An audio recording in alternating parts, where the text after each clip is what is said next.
আমরা আজকে পড়ছি শর্ট প্যারাগ্রাফ। আমরা জানি যে ইউনিভার্সিটিতে আমাদের অনেক রকমের কোশ্চেন আসতে পারে, তবে সবচেয়ে যেটা রিসেন্ট ইয়ারে যেগুলো আসছে প্রতিবারই আসলে শর্ট প্যারাগ্রাফটা আসছে। এখন শর্ট প্যারাগ্রাফ তুমি হচ্ছে কিভাবে শিখছো সারা জীবন, সারা জীবন হয়তো বেশিরভাগ ক্ষেত্রে কি হয়েছে যে আমরা মুখস্থ করছি। এখন অ্যাডমিশনের সময় যখন তোমার পরীক্ষার হলে কিন্তু তোমাকে সবসময়ের জন্য ওই যে মুখস্থ বিদ্যা সেটা আসলে কাজে দিবে না। তোমাকে আসলে নিজে থেকে লেখার সেই অভ্যাসটা নিয়ে আসতে হবে। এখন তোমার বুঝতে হবে যে অ্যাডমিশনের সময় আমাদেরকে কেন এই রিটেন পরীক্ষাটা ঢাকা বিশ্ববিদ্যালয় আমাদের সাথে ইন্ট্রোডিউস করছে কারণ হইল যে আমরা যেন রিটেন কেমন ভালো, আমরা যখন ইংরেজি যখন একটা ইউনিভার্সিটি স্টুডেন্ট, তাদেরকে তো পড়ানো হয় ইংরেজিতে, তাদেরকে লেখা এক্সামে লিখবে তারা ইংরেজিতে কিছু সাবজেক্ট বাদে। তো সেক্ষেত্রে তাদের ইংরেজি লেভেলটা কেমন, তারা কি লিখতে আসলে সক্ষম কিনা সেটা চেক করার জন্য। কারণ আমরা অনেক ক্ষেত্রে দেখেছি যে অনেক স্টুডেন্ট আছে এমসিকিউ মুখস্থ করে এসে ঢাকা বিশ্ববিদ্যালয়ে পরীক্ষা বা পড়াশোনা করে, কিন্তু তার দেখা যাচ্ছে যে সেই লেভেলটা আসলে নাই। তো ওইটাকে আসলে বোঝার জন্য আমাদের যে ইউনিভার্সিটির যে টিচার আছেন বা তারা সবাই চিন্তা করেছে, যেটা 19 সাল থেকে আসলে শুরু হয়েছে। তো এখন আমাদের রিটেনে আসলে কোন কোন বিষয়গুলো আসে সবসময়ের জন্য, যে শর্ট প্যারাগ্রাফ, ট্রান্সলেশন আসে, fill in the gap, explanation, sentence making, comprehension, এরপর হচ্ছে narration, transformation of sentence, রিয়ারেন্স, punctuation and textual short question.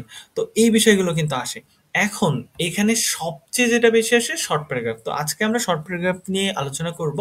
তো শর্ট প্যারাগ্রাফ নিয়ে আলোচনা প্রথমে আমি একটু জানতে চাই তোমাদের কাছে যে শর্ট প্যারাগ্রাফ তোমরা আসলে তোমাদের যে জীবন অর্থাৎ একদম ক্লাস 6 থেকে কিভাবে আসলে পড়ে আসছো, তোমরা হচ্ছে কিভাবে পড়ছো এটা একটু জানাও। এবং এইটা যদি একটু জানাও তাহলে আমার কিন্তু ক্লাস নিতে একটু সুবিধা হবে যে তোমরা কিভাবে আসলে পড়ছো, শর্ট প্যারাগ্রাফটা কিভাবে আসলে পড়ছো। আচ্ছা, আমাকে রহিম সালাম দিয়েছে, আসসালামু আলাইকুম। ওয়ালাইকুম আসসালাম। তারপর হচ্ছে আমরা একটু তোমাদের যে ফিডব্যাক এইটা কিন্তু আমাদের জন্য দরকার, কারণ আমি যখন ক্লাস নেব তাহলে তোমাদের যে ফিডব্যাক ওইটা একটু জানার দরকার কিন্তু আছে। একটু হচ্ছে তোমরা করো যাতে হচ্ছে আমি হচ্ছে ক্লাসটা নেওয়ার ক্ষেত্রে আমার জন্য সুবিধা হয়, কারণ আমি এমন কিছু নিয়ে কথা বলতে চাই না যেটা আসলে আমাদের টাইম শেষ করে দিতে পারে।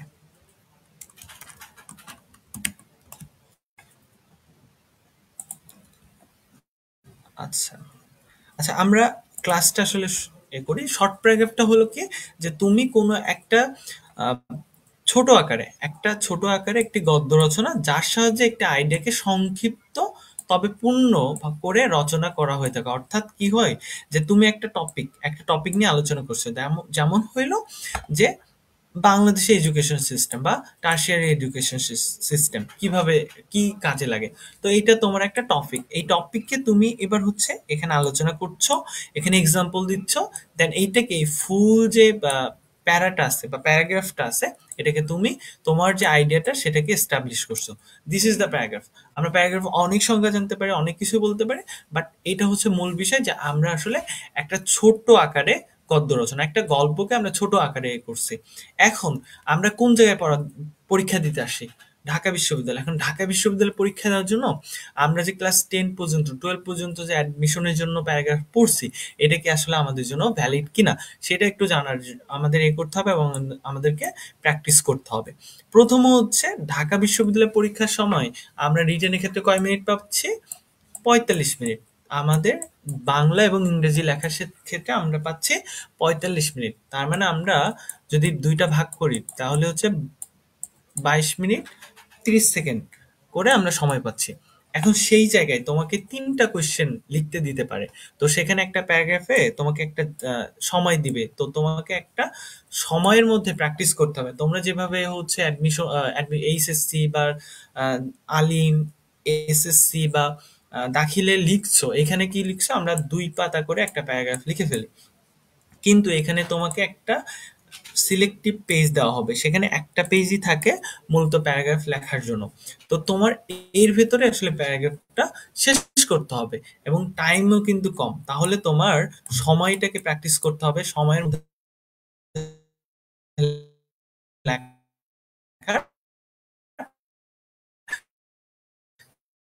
তাহলে এই একটা পেজের মধ্যে তোমার যে প্যারাগ্রাফটা, এরপর আরেকটা বিষয় সবচেয়ে গুরুত্বপূর্ণ, যাদের আসলে হাতে লেখা খারাপ তাদের জন্য খুবই দুঃসংবাদ, কারণ তোমার একটা খাতা সর্বোচ্চ তোমার 10 সেকেন্ড অর 1 মিনিট করে দেখার চেষ্টা করে, 1 মিনিটে একটা খাতা দেখে ফেলে।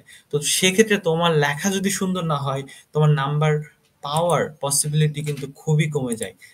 তো সেক্ষেত্রে তোমার এটাকে প্র্যাকটিস করতে হবে, এবং প্র্যাকটিসের মাধ্যমে আসলে তুমি এই যে সমস্যা, সেই সমস্যাটাকে সলভ করতে হবে, এবং সুন্দর লেখাটা যেন, লেখা সুন্দর হওয়া মানে এই না যে তোমাকে সুন্দর করে টাইপিং করতে হবে। লেখা সুন্দর হওয়া মানে হচ্ছে যে তোমার এখানে যেন লেখাটা পরিষ্কার থাকে।